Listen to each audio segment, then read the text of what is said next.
we have to talk about Melania.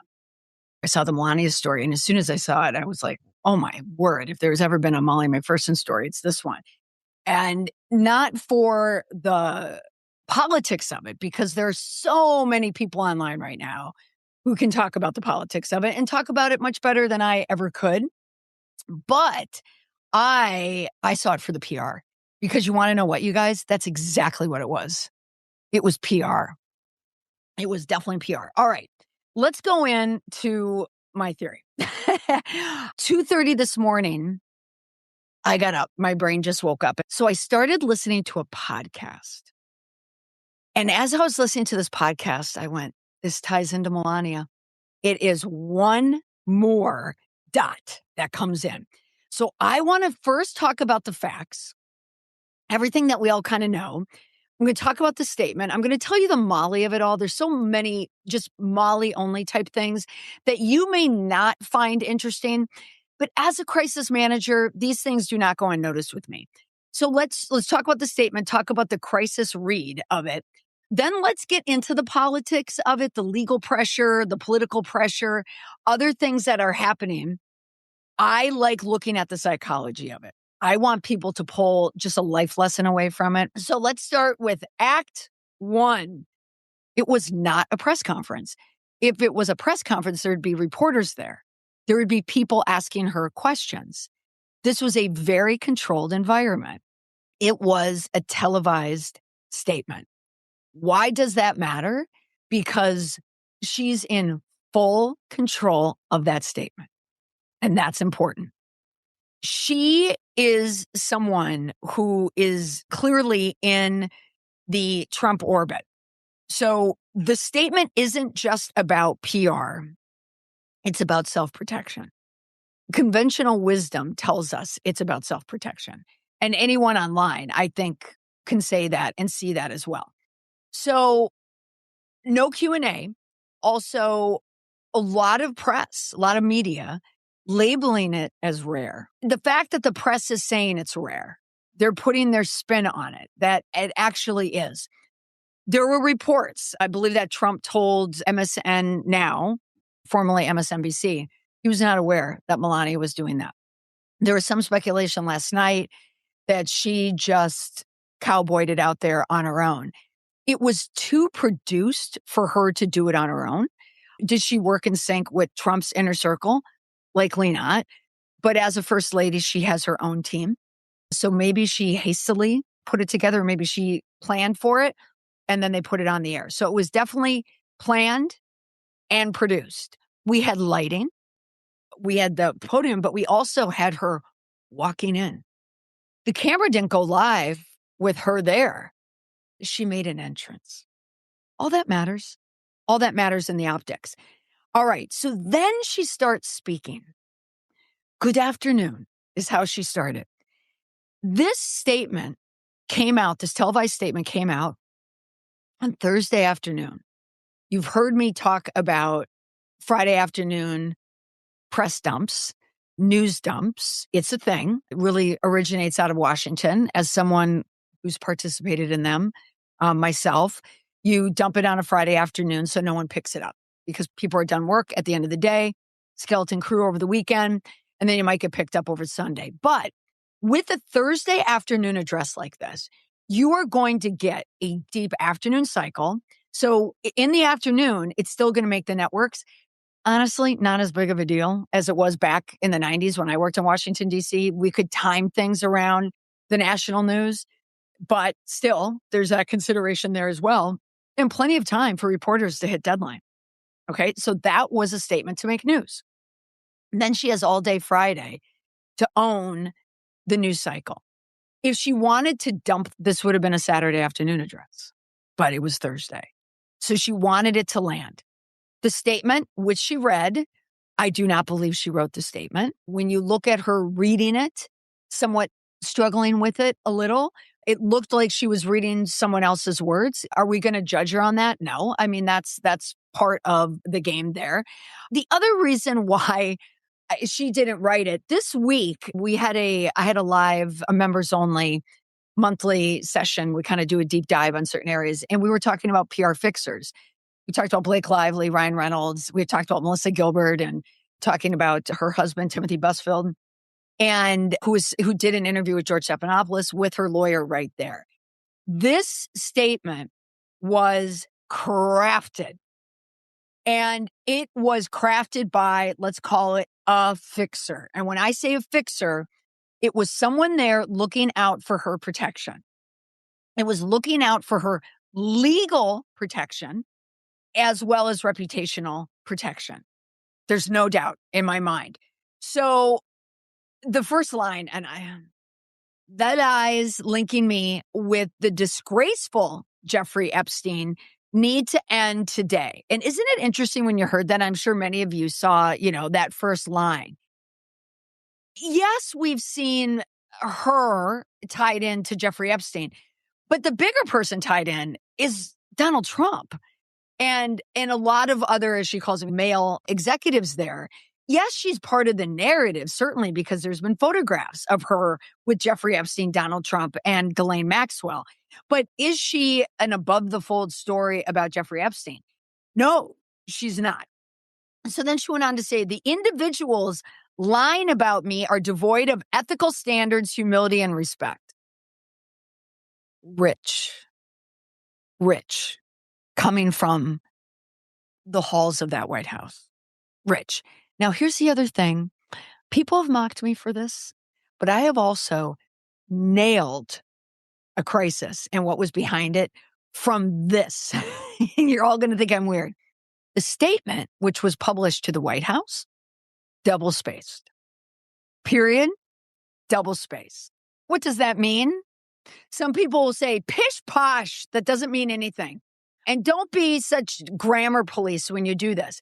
But it means that someone over the age of 50 likely wrote that for her. Okay. Now, does it matter? Not necessarily, but you can ID who wrote it. And if you ID who wrote it, then more about what the intention was. So it shows that someone of this generation, Gen X or above, wrote it. She's then going on to say, I've never been friends with Epstein. Donald and I were invited to the same parties as Epstein from time to time. To be clear, you know what, you guys? That's legal fixer language. That is distancing language. The intent behind this address is to distance her from Epstein, but also people ensnared in Epstein. My email reply to Maxwell, which everyone has seen, cannot be categorized as anything more than casual correspondence. Period, double space.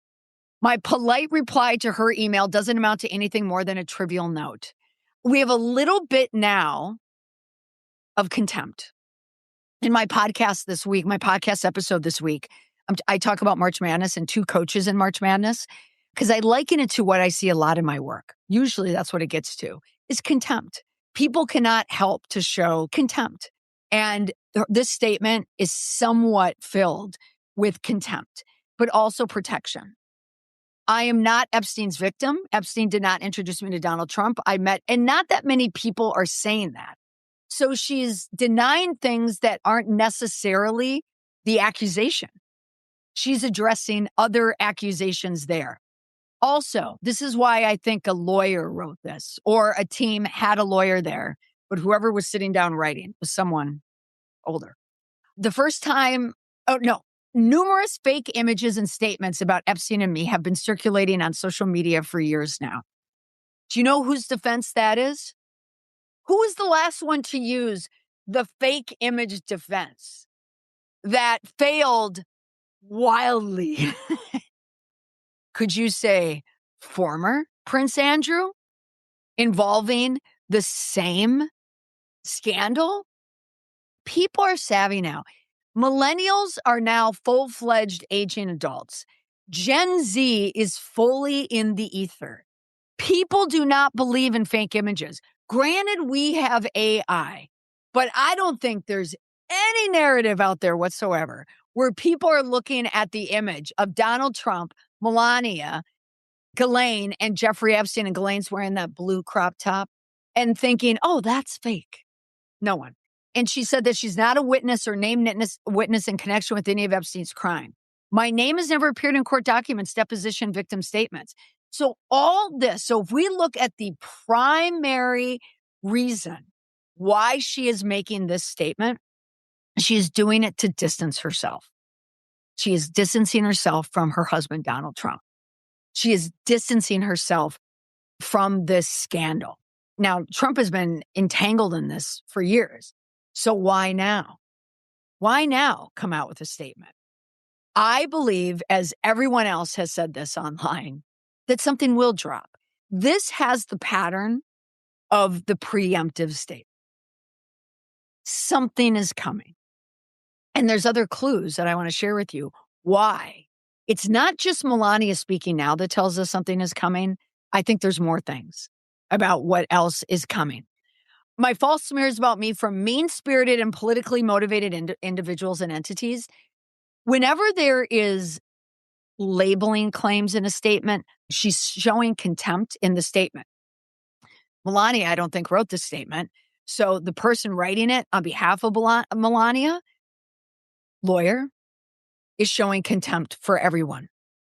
And here, motivated individual looking to cause damage to my good name, on which I want to know the measuring stick. Now, if she's usually using the same measuring stick as her husband, I'll give her a good name. Is she incredibly problematic and have done horrible? No, but she's awfully close to it, right? And also, so she says in here, to gain financially and climb politically must stop. So now the lawyer who's written the statement, if I may be so bold to say that, is pointing the finger and saying, if anything comes out, so she's speaking about things that are already out, but it's not out. I mean, there's normal conversation about it. Other people have talked about it. Michael Wolff, who I'll talk about it in a second, has a lawsuit out about it. But to say gain financially, we're starting to label other people for their motivations. The things that are being said about Trump and Epstein, it's not for financial gain. The public just wants to know. And if you look at Truth Social right now, do I go to Truth Social often? No. Did I go last night? Yes. Because I had to see Trump crashing on social media. That's another one of our tells that tells us that something is happening and something's going to happen soon. Part of the reason why we can assume that he's crashing, he's losing so many of his allies. Tucker Carlson, Megyn Kelly, which we know in this community how we feel about Megyn Kelly. I can't with her. Candace Owens, like the whole list, his murderer's row of people who he's going against. Ugh. But when Molly McPherson is sitting there and watching an entire Alex Jones social media post because he's turning against Trump, when people start to turn against you, people get nervous, okay? And you know this because he's crashing online and he's going against all these people now. Why this is so dangerous. He's not just losing people, his allies, but when you lose your content creators, you lose the public. And Trump's public is MAGA. He can't lose MAGA because that's all he has is MAGA, because that's the base. The fact that Trump is having trouble with his base is noteworthy. If you go to Truth Social and you look, and I can't remember if it was the New York Times or the Washington Post. I feel like it was the New York Times. They wrote a story yesterday about on Truth Social. They analyzed 40,000 Truth Social posts. I remember that number. I just don't remember who reported it. And I thought, well, that must have been AI. I can't imagine paying a reporter to do that. And people were turning. All these MAGAs were turning against Trump. So not only are they disappointed that he's not revealing the Epstein files, he's hiding behind them. He's starting to go against the base there. All right. So that's the biggest there. She is distancing herself and she is fully protecting herself. The last piece now, so it's legal protection, reputation protection. Though I think she's more concerned about legal protection. Why? She has a court case coming up against Michael Wolff. Michael Wolff, journalist, she did what the Trump White House does and what a lot of people do when people start talking about them, they sick lawyers on other people. Well, Michael Wolff said, not so fast, and came up with the anti-slap. So before I get into that more, let's do the final line here because these two tie together. So now she's saying, now is the time for Congress to act. Epstein was not alone. Several prominent male executives resigned from their powerful positions after this matter became wildly politicized. Of course, this doesn't amount to guilt, but we must still work openly and transparently to uncover the truth. I call on Congress to provide the women who've been victimized by Epstein with a public hearing specifically centered around the survivors, give these victims their opportunity to testify under oath. What? The victims came out with a statement and they're like, no, Melania, no, you're not on our team. It doesn't work that way. And then she ends it with, then and only then will we have the truth. Well, so we have the optics. We have just Melania walking, clicking in with her heels in her controlled environment, lights, everything, has her statement prepared by, I would assume, the fixer behind it, lawyer, and with her little scrum of people. This was a legal statement. There's no doubt about that. And then trying to shift sentiment there. She also is talking only about herself. She's the first lady. First ladies, I don't know, typically their marketing, their branding is co-branding with the president. This entire statement is about her alone. She's calling out male executives. Who's a male executive? Her husband. Granted, he's a chief executive of the Oval Office, but he was a male executive, business executive, when he hooked up and got involved with Epstein. She's essentially calling out her husband as a part of this. So make no mistake, Melania is breaking. It's breaking. So now, quick PR read on that. So here's a PR read. Preemptive framing before something drops. I, along with everyone else on the internet, think something's dropping soon because you're trying to control the narrative. You're getting ahead of the story because every time whatever drops happens, they can call back to these remarks that she made. So there will be more Epstein-related documents, coverage, testimony, something. We also have Michael Wolff's lawsuit, but it also, when she speaks, she's establishing such narrow legal points and she's putting them on the record. And instead of showing her relationships with people, she's severing her relationships with people. Male executives, like where she only wants to bond are with these females. So think about it. In this statement, she is bonding with the females and the victims. Now think back to the last time you saw those victims, or some of them. They were sitting behind Pam Bondi when Pam Bondi wouldn't even look at them. Imagine that. Imagine that. Trump needed Bondi, and now Melania is trying to team up with the people behind Bondi. And they want to pressure Bondi to testify, and she's not. But now you've shamed Bondi, and which, by the way, Molly, I was in Ireland waiting for my car, and I read the New York Times, and I saw the statement about Pam Bondi, and I was like, oh, she'll be out of a job soon. And she was 2 hours later. Okay, so Wolff is claiming that Melania's social ties to Epstein run deep, and the reason why he's maneuvering, and he's really outmaneuvering the White House here, the administration, a Trump playbook when it comes to this. You sue, you sue, you sue. And if you move it from a New York court to a federal court, it drags it until, ding, now it's coming up. The timeline is coming up. And so what Michael Wolff is pushing is, where are we serving you? Where's your home base? Is it Mar-a-Lago? Because it sure as heck doesn't look like it's Washington, D.C. It's New York. It's New York City. And if a Melania is being served in New York City, then the mega base is hearing like, oh, she lives in New York. She has a completely separate life from Trump, which reasonable people, I think, can assume that she does. She also, in her statements too, I love this, that she is protecting her good name as quoted in her own book. She's the source. It's like saying, Molly McPherson is the best crisis manager in the world, as said by Molly McPherson. It's crazy. It's absolutely crazy. All right. So now, in addition to all of this, Iran, President Trump is struggling. The juju going against the Pope, also the base, Christians, JD Vance, also the JD ultra conservative evangelical Catholics, when the Pope is saying, there's so many conflicting things that are happening here right now. Because of all these messes happening at once, they're all converging. There's also convergence of power that's happening.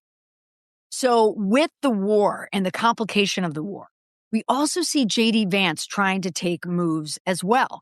And they're now backing a candidate. Is it Hungary? I'm sorry. I think it is. That's the kind of the pro-MAGA candidate who's behind in the polls.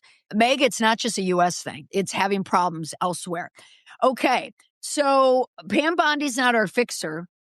So now we have the DOJ and we have Melania separating herself from the DOJ as much as she can. So here we go. Back to Molly at 2:30 in the morning. So I thought, well, maybe I'll just listen to a podcast and fall back asleep. Though I think Stephen Bartlett's a good interviewer, some of the people, he's more kind of in that mega lane, and people are starting to really kind of lose trust with him in a way. But on the episode is Ivanka Trump. Wait a minute. We haven't heard from you in ages. We haven't heard from you since the first run of your dad. You've been dark. Now, Jared, who's definitely involved at the Iran and making how much money off of everything, he's involved. But you, my dear, you have just been home in Florida. So for Ivanka to appear on Diary of a CEO, that's a move. That's a tell. I haven't heard anyone say this or even talk about it, but 2:30 a.m. Molly's going to talk about this because I listened to it. And I could not fall asleep because first I said, why the hell is Ivanka on this podcast? And why? Where does my brain go? There's a reason. So as I'm listening to her, I'm like, what's the reason? What's the reason? What's the reason? It's got to be the same reason as Melania, her stepmother, who she does not have a relationship with. And I thought, wouldn't it be interesting if the same motivation was there? But Ivanka just did it a week earlier. It is very similar to a televised statement in the White House. It's controlled. She can control everything she's saying in a podcast. It was heavily controlled. Ivanka would bring up someone and Stephen Bartlett would say, I have a photo right here. Oh, really? I think Ivanka does a very good job press-wise when she speaks. She is very measured when she speaks. She's always in control. She speaks with intention. She's so clear in her narrative that I was listening and I thought I could almost predict the next thing that she's going to say. It was that structured. And what I noticed is this, because I was waiting. What are you going to say about Donald Trump? What are you going to say about your father? Because I'm going to assume you're going to distance yourself from your father. Because this is the distancing from Donald Trump. Now, a wife can do it a little bit easier. A daughter, not so easy, because that's your parent. And Ivanka doesn't want to publicly shame her father, distance herself from her father, but she's protecting herself. She probably knows her husband is deep into it, Jared Kushner, and she has younger kids. But the psychology lens here is that Jared is deeply entangled in Iran and the Israel diplomacy. And there's a lot of profit stories around Gulf money coming directly to her husband. This has probably been problematic for her. She's probably been very concerned by it for a while. She's also spends the whole beginning of this podcast are talking about her childhood and what it was like to be raised in that environment. The way that she relays it, you would think that she had this relationship, that she had a childhood just like all of us. Very similar. It's just that she happened to have a little bit more money. It was New York City. She was raised by her, I think she called her Bubba. I've never heard of a Bubba. I have never heard of the Trump kids and their Bubba. That doesn't mean that she doesn't exist or that it hasn't been an important figure in her life. But I thought, wow, that's an interesting person. When your father's the president of the United States and your mother passed away under very weird circumstances, she fell. That's where you're going to go with everything. That was intentional. She is aligning herself with family, but not the family we're accustomed to hearing. So she spent so much time she said, in her formative years, and she said, I was raised by her. I was raised by my grandmother. Distancing. That is the same thing that Melania is doing. The same distancing. It's just a little more problematic when you're the daughter. The only story she really told about her father, she would say that was somewhat endearing. Whenever I call, he would pick up the phone and he would be with politicians and other developers. And he would tell them, my daughter's on the line. She's getting all straight A's. He'd brag about her, and then he would talk to her. Doesn't seem like he's putting daughter first. It seems like the daughter conversation is very performative. So I think that says a lot about their relationship. She went, my mom's a skier. I danced, I'm connecting it because mom, we got to connect everything to mom. Anything that she could find that would connect to her mom. And she told the story that they lived next door to Michael Jackson in Trump Tower. And they all got on an elevator at the same time. And Trump invited Michael Jackson to Ivanka's performance in the Nutcracker, and he went. That was her endearing story about her father. So that is everything that she was doing was parallel to what Melania was doing. So in my work, timing is always a part of what we're looking at in a response. It's not just the words. It's not just the optics. It's not just how things were said, how they were structured. It's when they were said. And the fact that this podcast is out now in the days before Melania, and what? Melania or someone on her team could have even said, Ivanka is going out and coming out and saying something. Maybe that also prompted it as well. Like, look at Ivanka is creating a firewall. She created a firewall. It wasn't a televised statement, but it was a podcast, and it was a narrative firewall, which essentially said, this is who I am as a person. I was raised by my grandmother. I am not a part of my father. I am not a part of this war and everything that my husband is doing. Ivanka is doing the same thing that Melania is doing. I think Ivanka and Melania, who we hear, are not very close. I think they found out what the other's doing. And then that's another reason. Here's one more reason why the timing of Melania's statement was interesting. If you remember, Caroline Leavitt's brother, who's in New Hampshire, tried to get the mother of his child deported. I believe they met at a bar in Saugus, and they had a baby, and they lived together. But something happened, as things do. Caroline Leavitt's brother won $1 million, I think, in a DraftKings lottery or some crazy thing like that. I don't know. But he was in the press with this mother of his child. So they were definitely together. And then the story comes out that she got deported. So parallel to all this, there's another ICE weaponization case involving Paolo Zampoli and Amanda Ungaro. Zampoli is a Trump ally, an ex-modeling agent, and wildly credited with being the person who introduced Donald and Melania together. It so happens that his ex-partner, Ungaro, was detained and deported by ICE. They had a custody battle, I believe, in Florida. He contacted senior officials, for his dispute, for a personal dispute, just like Caroline Leavitt's brother. Now, the reason why I mention this is there are photos of him with Ivanka and Jared. See how the circle gets so very tight? When it happened to Caroline Leavitt's family, there was a lot of coverage because the mother of Caroline's niece, Brazilian-born Bruna Ferreira, so she has an 11-year-old son. What's interesting, what she did at the time, she went scorched earth. She went scorched frickin' earth. And she went straight to the Washington Post to tell her story. She blew it up. I think this has actually happened over the summer, if I remember correctly. Someone might be able to look that up for me because I feel like I was in a warm weather place when the story was breaking. So the reason why I mention this is the same thing happened to Ungaro.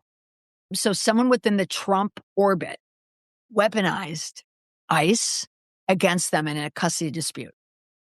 And women who are wronged by partners can go one of two ways. They can become very inward and strategic. They just go, usually if there's kids there or something, they say, I'm just going to contain myself. I'm just going to breathe. And I am not going to burn it all down. But then you have some women who are pushed to the edge and they burn it down. Thus, scorched earth. Ungaro is going scorched earth. And maybe she hasn't done it enough yet. But that, I believe, if I'm using the psychological triangulation here, that Melania might be worried. That woman is going to say something. Not necessarily against Melania, but in her fight, because it's involving a child. They're kids. Mother bear, scorched earth.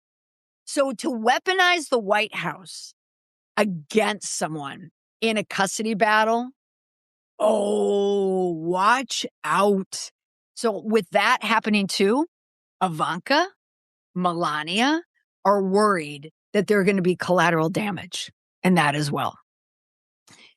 That's all happening. So the pattern within the Trump world is this. When in the Trump world, things are weaponized against people. If you're in Team Trump, if you're in the world, look what happens when you're out. Look at Marjorie Taylor Greene, scorched earth. Pam Bondi hasn't done anything yet because she's still in the mix of everything right now, but she could. Look at Chris Christie. He was in the orbit. Now he's one of the biggest critics. He's online right now telling stories about Jared Kushner. Everything is pressuring in on them. So what's happening in the Trump world, you protect men. Pam Bondi's gone. Kristi Noem's gone. I'd be the first to argue both deserved, but both women. He turned against Marjorie Taylor Greene. He turned against Lisa Stefanik. Initially, she was in New York running for governor against Kathy Hochul. The reason why she did it is she had Trump support until she didn't. Women know this. And for Melania, I think she's seen like a moral taking the temperature here. She's looking at the weather and saying, this is one more woman being victimized by Trump's White House against her. So it's another thing against a woman. So now let's move to the White House for optics and control. Again, it was a statement, no Q&A. We have the White House podium, flags, the institutional backdrop. We have the legitimacy. We have the seriousness. We have the borrowed credibility of the White House. We have the reach of the White House. The statement is officially on the White House website. It's attached to the White House. It is the same White House that her husband assumes the presidency from. How crazy is that? Now, when you think about storytelling, that's my working theory, that this is an East Wing operation, that it was Melania's team, the team without a wing anymore because it was knocked down. It was not tightly integrated within Trump's circle, his inner core. And very possibly they were planning it, but gave Trump's side very limited notice. Very, very limited notice. So the takeaway that we can learn from all of it is this. Think about when people come out ahead of stories. Think about times. Let me know if you have examples. Think about times when people try to preempt a drop. What do? Can you think of any examples of people trying to preempt a drop? One example would be Tiger Woods Not Tiger Woods when he rolled his car a couple weeks ago. Not that Tiger Woods. Tiger Woods back when his wife at the time, Elin Norgren, came after him on Thanksgiving weekend with a golf club. He preemptively had to say things because he was going to lose his sponsors and everything else. And it was just kind of like a one-off. And now look what we have. Fast forward, Tiger right now. I am not a crook. That was preemptive. Guess who was a crook? Richard Nixon. He was a crook. Bill Clinton. I did not have sex with that woman. Distancing. Monica Lewinsky. Great example. That's a great example.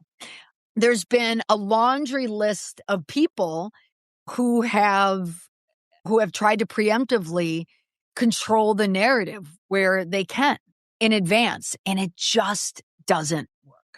Our other tells, Trump crashing out on Truth Social, and I mean crashing. Trump not even knowing that she was doing this statement. That Jared is so involved with Iran. Ivanka distancing herself from not, and also in this interview, not talking about Jared a lot as well, talking about her kids. So what we did see in Melania, we saw a PR crisis, PR fixer, maintained, run statement. It was all her. It was written for her, by her fixers, her legal fixers, to protect her. The timing, Trump not knowing about it, the language, she knows something, distancing herself from Epstein and Trump, interested to see where this goes. Yes, so let's wrap up with this. We all are in agreement that something is dumping, okay? We always want to look at whenever we see these types of tells, because we don't want to just talk about Trump. We don't want to let him own that much of our headspace and energy. We need to learn something about it as well. What is the takeaway? The takeaway is this, I'll start this at the beginning. When I say I love what I do, I love what I do. I love my work. I love that I'm not a fixer. I love that I don't fix messes of messy people. I love that I fix messes for good people who want to do the right thing. And the way to do that is to understand why people do what they do. I love the psychology of it. I love looking for the tells. I love looking for the hints and the clues that tell us more. And this is a story that's dripping of it. It is dripping of it. So even think of your personal life. Make yourself a Melania. And I think I said this somewhere too, that this represents, I think this will speak to 50% of the population. I'm referring to either women or people who've gone through divorce, or very specifically, women who've gone through divorce. Because a lot of women who've gone through divorce have been screwed. Okay. Because males, not in every case, but they have more power, right? They just have more power. They have money. So many times the women, the mothers, they're victimized, right? So especially in a divorce time when things are just fraught, this is a relationship story. This Melania piece. Yeah, it's Trump. It's the White House. It's Iran. It's all of it. But at the core of it, it's a relationship story about a couple, about a husband and a wife. And the wife, in her own way, went scorched her by making those statements, those televised statements. The distancing of herself, she has created such a problem for Trump because personally, I think she's over.